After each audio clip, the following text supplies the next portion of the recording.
Oi, meu nome é Clara, faço parte da Instituição Espírita Joana de Ângeles e é uma grande honra, uma grande alegria estar participando do projeto Espiritismo para Todos. E hoje a gente vai estudar o tema Jesus e o Evangelho.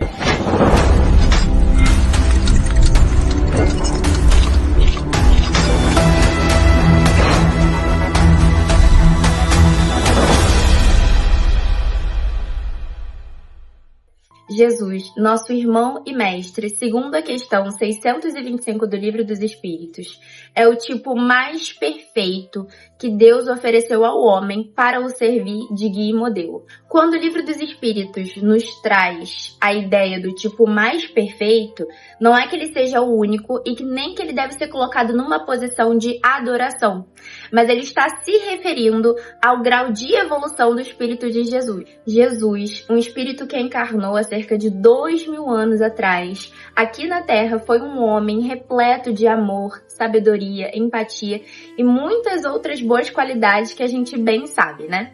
Só que o contexto em que ele veio aqui na Terra era um contexto de intensa opressão política, impostos pesados, a retaliação se sobressaindo à justiça. E aí você para pensar um pouquinho e pode surgir aquele questionamento. Por que um espírito tão bom teve que encarnar em um planeta onde a violência ainda era institucionalizada? Pois é justamente por a Terra ser um mundo de provas e expiações, em que a humanidade ainda é moralmente muito infantil, que Jesus teve que vir para nos servir de modelo vivo do amor. Modelo significa ser a referência moral para a humanidade, porque na visão espírita, Cristo é o Espírito puro, que já superou as imperfeições humanas e que viveu integralmente a lei divina. Falamos que ele é modelo vivo porque ele não apenas ensinou o amor, ele viveu o amor. Não apenas falou de perdão, mas ele viveu o perdão como? Na cruz. Ele não apenas falou de desapego, como ele viveu sem poder material. Ou seja, modelo é aquilo que nos mostra até onde o ser humano pode chegar. E ir muito além, como ele mesmo disse, né? Só que se a gente parar pra pensar nisso, também vem uma grande responsabilidade. Porque vamos destrinchar um pouquinho mais a fundo e ver que isso tem implicações muito mais profundas. Porque nos mostra que a perfeição moral é possível. O ser humano não está condenado ao erro eterno, tem as possibilidades de se melhorar e irá se melhorar todos, porque nenhuma ovelha ficará para trás. E que evoluir não é opção, é lei. Essa visão tira Jesus de um pedestal inalcançável e nos mostra com muita clareza o trajeto que vamos percorrer para, como ele mesmo disse, fazer o que ele fez e ainda mais. E na questão 625, além de dizer que Jesus é modelo, também nos diz que Jesus é guia. E aí eu quero fazer uma pequena analogia com vocês. Pensa que você foi viajar para um local muito distante, que você nunca foi, tem zero noção dos locais, enfim. E aí você vai contratar um guia turístico, mas para quê? Para poder te mostrar os melhores caminhos, os melhores restaurantes, as melhores paisagens, os melhores passeios, te mostrar ali as principais localidades daquele lugar. O guia turístico vai orientar o seu caminho ali na viagem. Pois é, eu acho que já deu para entender, né? Jesus é nosso guia porque ele orienta o caminho que a gente tem que percorrer. Na visão espírita, Jesus é o governador espiritual do planeta Terra. Isso quer dizer que ele é responsável por orientar, olha a palavra importante, a evolução desde os primórdios, tá?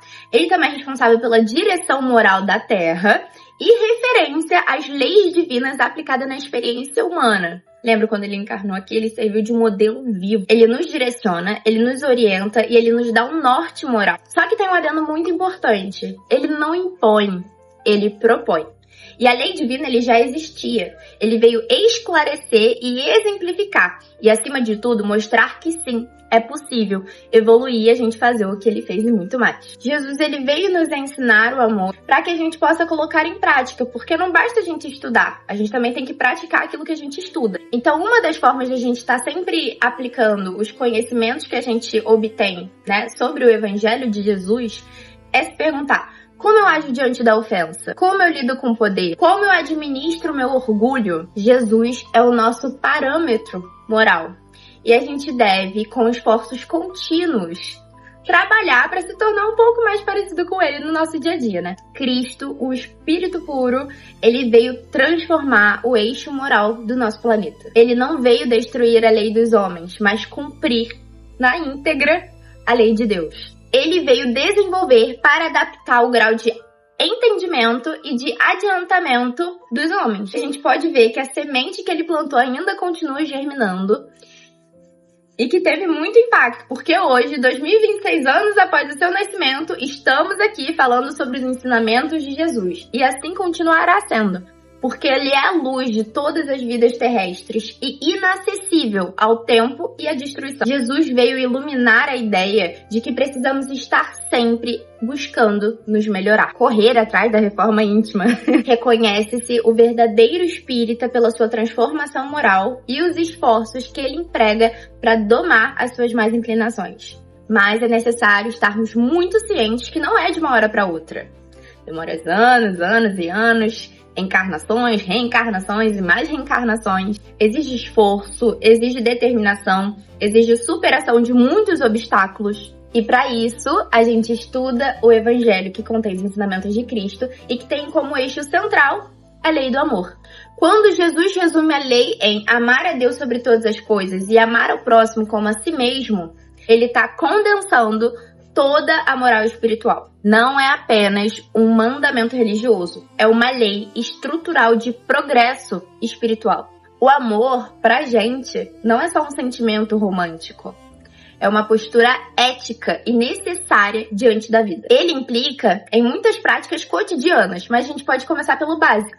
Respeitar a dignidade e os direitos do outro, superar o nosso ego, que é bem difícil, e reconhecer a igualdade espiritual, ou seja, ninguém está acima nem abaixo de ninguém. E cara, isso aqui, pra mim, é o suprassumo, porque entra em uma coisa muito profunda. O Evangelho, ele vai deslocar o centro da moral do comportamento externo para o comportamento interno. Isso é, a essência do Evangelho é a transformação interior. Não é um código penal, é um código de consciência mesmo. Vamos trabalhar os nossos orgulhos, os nossos egoísmos, vaidades, vinganças, julgamentos, tudo aquilo que ainda nos atrasa no nosso processo espiritual, né? E para a gente ir domando essas más inclinações, a gente pode ir trabalhando algumas virtudes. O perdão, que muitas vezes é visto como sentimentalismo ou como fraqueza, na verdade é uma libertação para si de um ciclo de ódio. Jesus nos falou para perdoar 70 vezes 7. Você tá perdoando pelo menos uma vez no seu dia? Brincadeiras à parte, mas quando ele está dizendo que devemos perdoar 70 vezes 7, ele está ensinando algo que o Espiritismo nos explica pela lei de causa e efeito. Enquanto a gente mantém ressentimento, a gente mantém vínculos inferiores. E nos aprisiona também. Outro princípio muito importante é o da caridade, porque o nosso lema é: fora da caridade não há salvação. E caridade não é apenas esmola, tá, gente? Caridade é a prática concreta do amor. E como eu falei anteriormente, mas eu acho muito importante ressaltar, caridade não é só sobre algo físico, mas também é sobre aquele sorriso que você entrega mesmo quando você está em um mau dia, naquela boa risada, no abraço que conforta, na escuta que ouve de verdade. O Evangelho, ele não veio mudar o mundo de fora para dentro. Ele veio mudar os seres humanos de dentro para fora, e assim a gente conseguir mudar o mundo nos evoluindo. Ou seja, o Evangelho, ele influencia muito a transformação moral do nosso planeta. Especialmente à luz do Evangelho segundo o Espiritismo, o Cristo, ele não veio fundar uma religião institucional. Ele veio inaugurar uma etapa de progresso moral aqui na Terra. Lembra que antes de Cristo, a vingança ainda se sobressaía à justiça? Era olho por olho, dente por dente? Pois é. O Evangelho, ele vai nos trazer a compaixão como virtude, a dignidade do indivíduo sendo reconhecida. E ao invés de você pagar o mal com o mal, agora a gente deve dar a outra face. É difícil, mas a gente chega lá. Antes do Evangelho, o objetivo era dominar. Depois dele, o objetivo é dominar a si mesmo. É uma revolução silenciosa. E até mesmo fora de um ambiente religioso, essas virtudes, esses valores, eles continuam universais e regindo a nossa vida. A gente sabe que hoje, infelizmente, a humanidade ainda não vive plenamente o Evangelho, mas a gente já iniciou, a gente já deu o primeiro passo, a gente tá no caminho. Como eu falei, evoluir não é opção, é lei. Independente do tempo que cada um de nós vai levar, nós iremos evoluir. Guerras continuam, os orgulhos continuam, as desigualdades persistem, mas tem algo diferente. O evangelho, ele mudou a consciência coletiva e a gente hoje consegue ver o quanto isso é errado e o quanto nos atrasa. E pouco a pouco a gente vai caminhando para um mundo melhor. E para finalizar, no íntimo da mensagem cristã, o Mestre nos mostrou que a verdadeira vida não é que transcorre aqui na Terra, mas sim a do reino dos céus. E ele veio nos mostrar o caminho. E que possamos abraçar com muita vontade esse convite que ele nos fez. Que possamos cada dia mais praticar o amor nos nossos dias. Muito obrigada pela atenção, um beijo e até a próxima.